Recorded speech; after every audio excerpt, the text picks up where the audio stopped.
You were born in Ramallah. That's right. Um, tell me where you lived in Ramallah. I was born in a house on Radio Street. Now it's called Al Hamra Palace. That was our family house. And I grew up there. Then during the war, we moved closer to the Manara where our cousins were because it was isolated. It was the only two houses there, only us and the Cook family. And we have no men in the house. So my father and uncle told us to move there. It's closer to town and at least you have some protection. That's when the rebels start against the British. The rebels of Ramallah. The rebels of the Palestinian rebels, they Yes. wanted to throw the British out. That's in 30s, 34. I mean, yeah, 38, 37, 38, 39.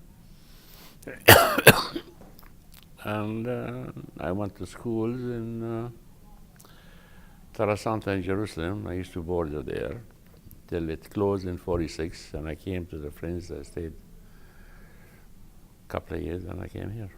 Okay. Um, tell us a little. Describe the first house you were in. Describe it to us We're in Ramallah. in Ramallah. It was a huge house. It has 3 stories.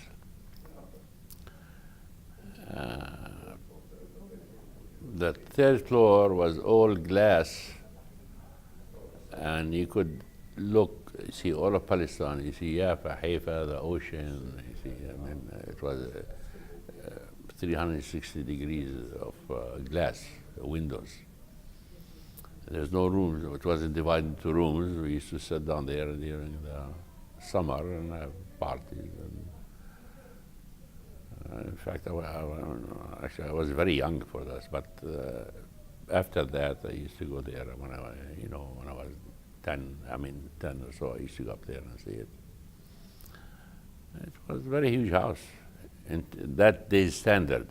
That was the first house. Yeah. Did it have? It had electricity. Yes, we had electricity, we have American toilets, we have everything. It was built in 1930 it was built, I think. And then from there you moved to the other house to be closer to town. Closer to town, and they're all our cousins, and they had 5 houses in like a hosh, they call it, and there was some men there at least who would be protected. That's why. And what about your parents or grandparents? They were who was your grandparents on your father's side? My grandfather was called Abdullah, Isa Abdullah Bateh. My grandmother died 15, 20 years before I was born. So I don't know how. I don't know my grandfather either. He died I was 6 months when he died. What was your grandmother's name on your father's side? Najmeh Musa. Her maiden name was.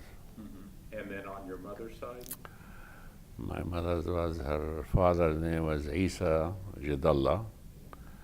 Her mother's name was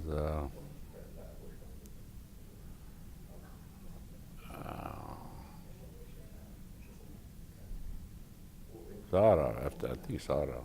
I don't remember exactly. She died very early on. Before I came to this country, she died. They did. Okay. So in the house you grew up in, it was your mother, your brother. You have brothers and sisters. I had a brother and sister. After my father came during the war, I had 2 sisters and me. We grew up together, and my mother. My father went back home in 45, the end of 45, and I had a brother and sister. Unfortunately, they died in a car accident in the 60s in New York. And your brother and sister, what were their names? Brother was Basim, sister was Salwa. And your,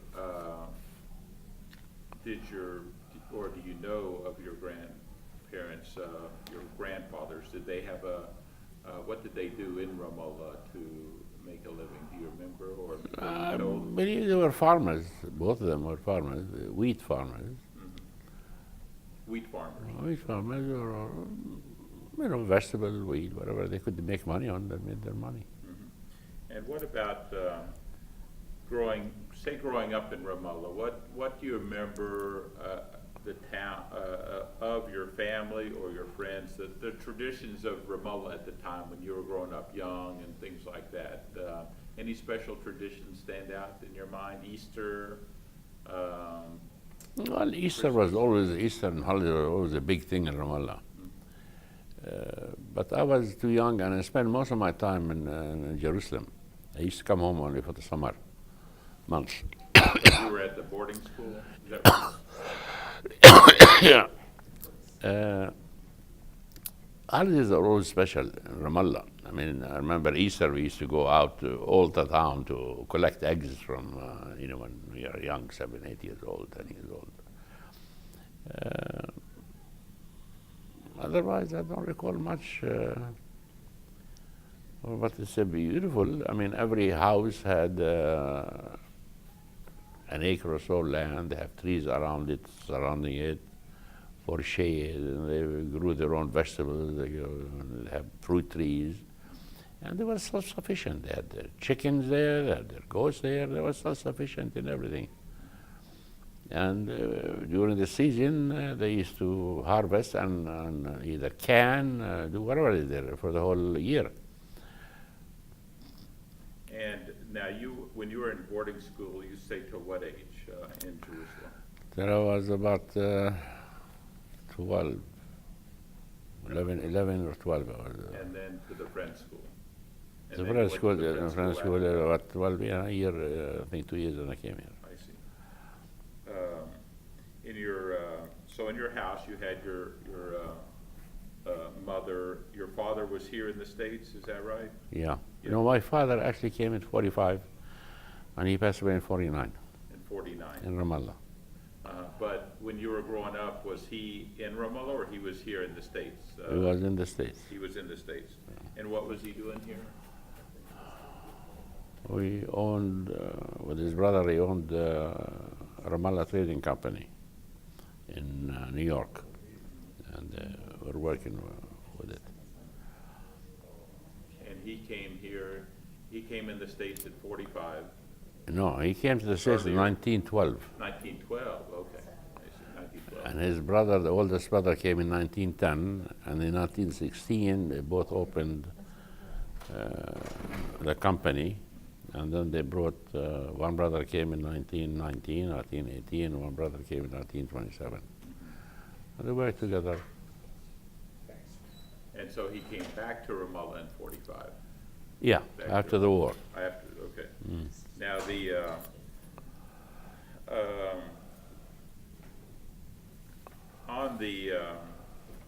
when you came to the U.S., what year was it? 1950. And you left out of where? Did you fly or? I flew, we drove all day to Damascus. The next day we slept in Damascus. The next day we flew, UTWA. It took us 4 days to get to LaGuardia in New York. It was the thing, and we stopped at every conceivable place. It took us 4 days to get there.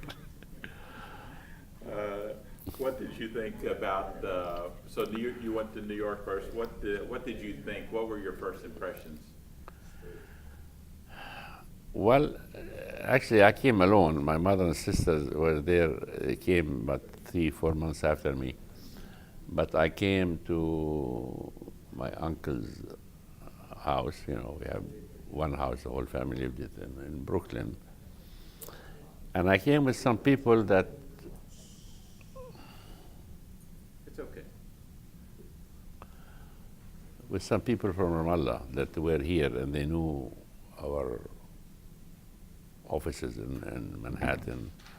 He said, we'll take you with us, and we'll go to the hotel the next morning. We'll go to them.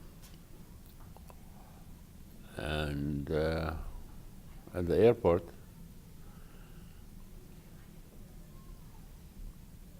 Mark Jagab was there meeting somebody from Dar Salah.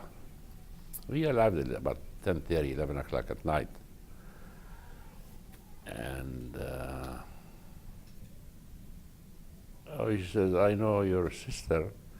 They're not in Brooklyn. They're in the summer house in Long Beach. I'll take you there. I said, no, but I'll go with them. I'll go see them in the morning. No, I'll take you today. She took me with her, and we drove all the way to Long Island. And she knew where they are, the house. We got there about midnight. And I had a sister that was married in here. I don't remember her. I met her for the first time in 1950 when I came here. I mean, because she remembered me, I didn't remember her. Well, you came here specifically to go to work here and to go to school, because I was a U.S. citizen. We got the notice from the council that you have to go there before your 16th birthday or 15th or 13th, otherwise you would lose your citizenship. So I had to come here. And they sent me earlier because the school here starts in September. We weren't ready to come in there.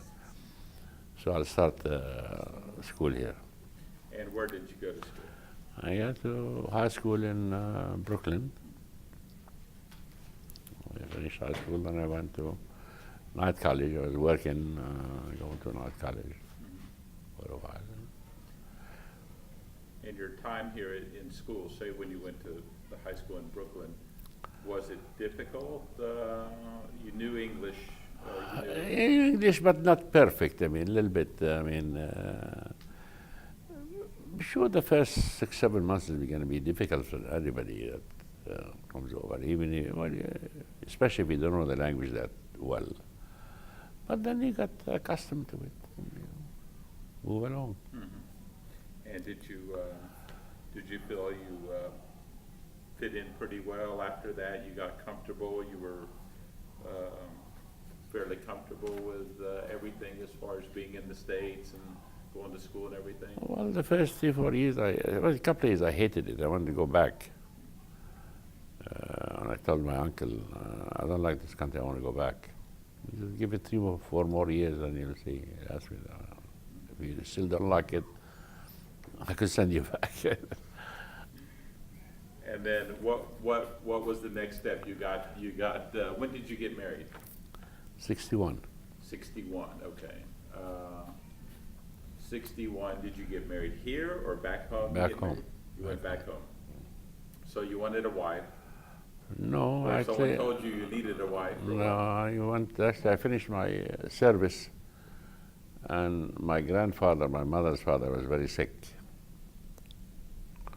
So my mother wanted to see him, and she wanted to come and see him. I was about a year out of the service. So I went down there, and I met my lovely wife. And before we touch on that, you were in the service. Right after school.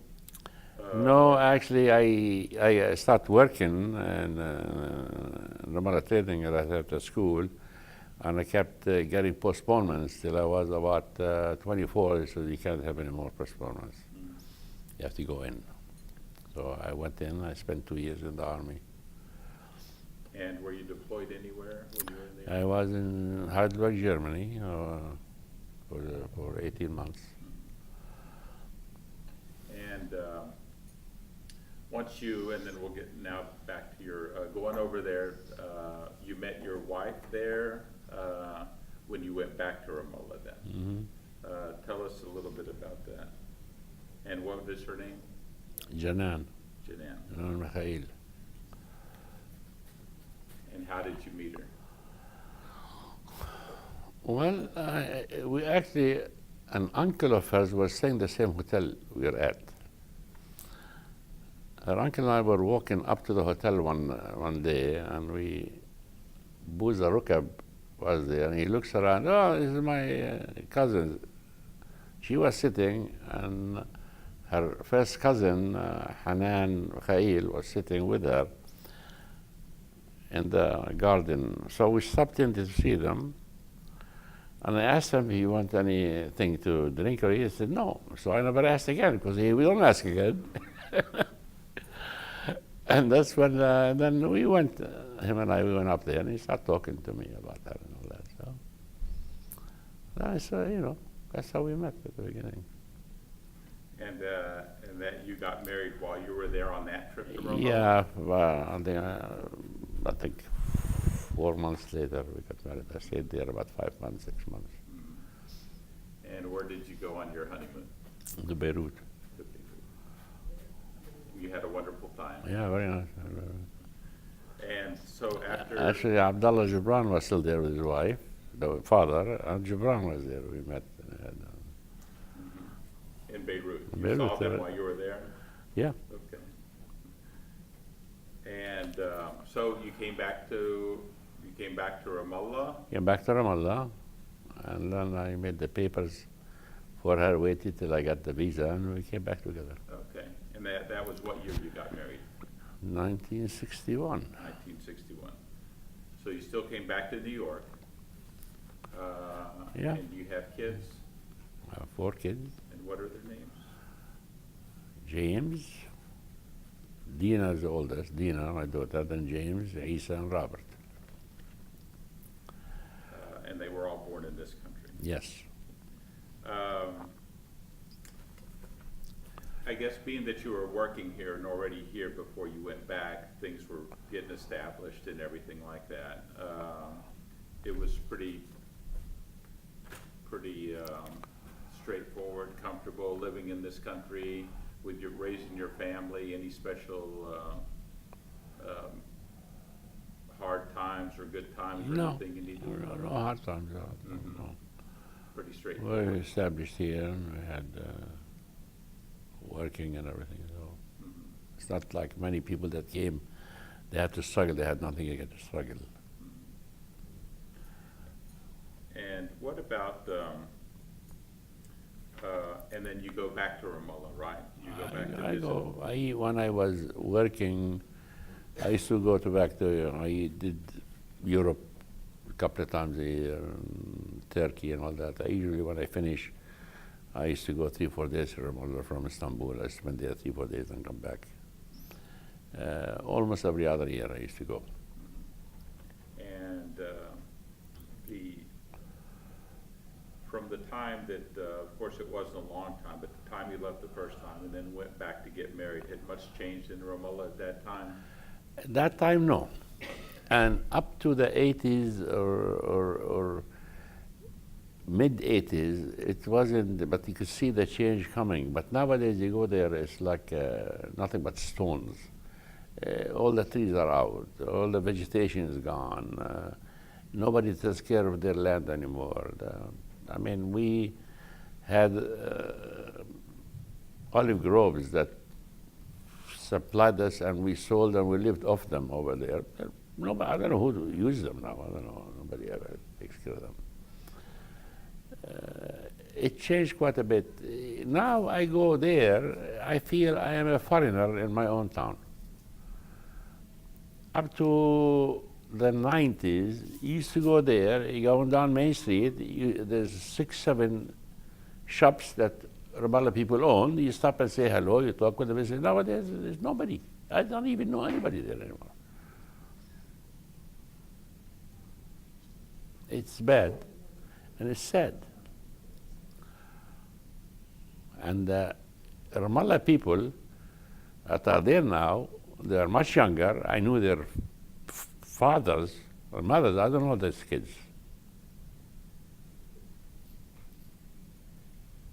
It's changed, certainly. Quite a bit.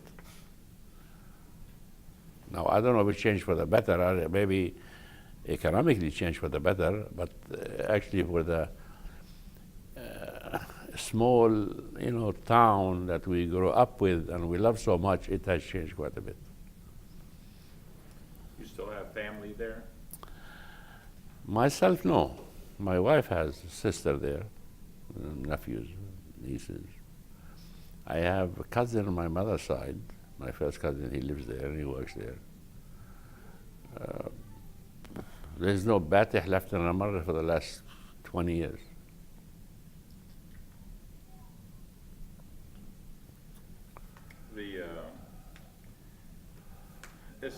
as, say Ramallah and what's going on with Palestine and Israel,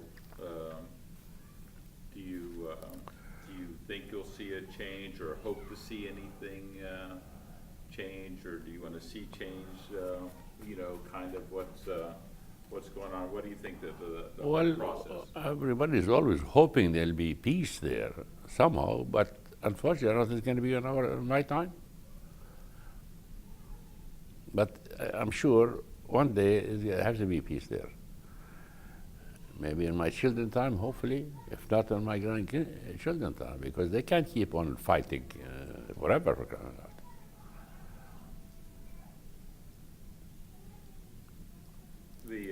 Is there anything, we've gone through quite a bit here, is there anything you want to tell us, any special things you remember about Ramallah or even Palestine in general while you were there?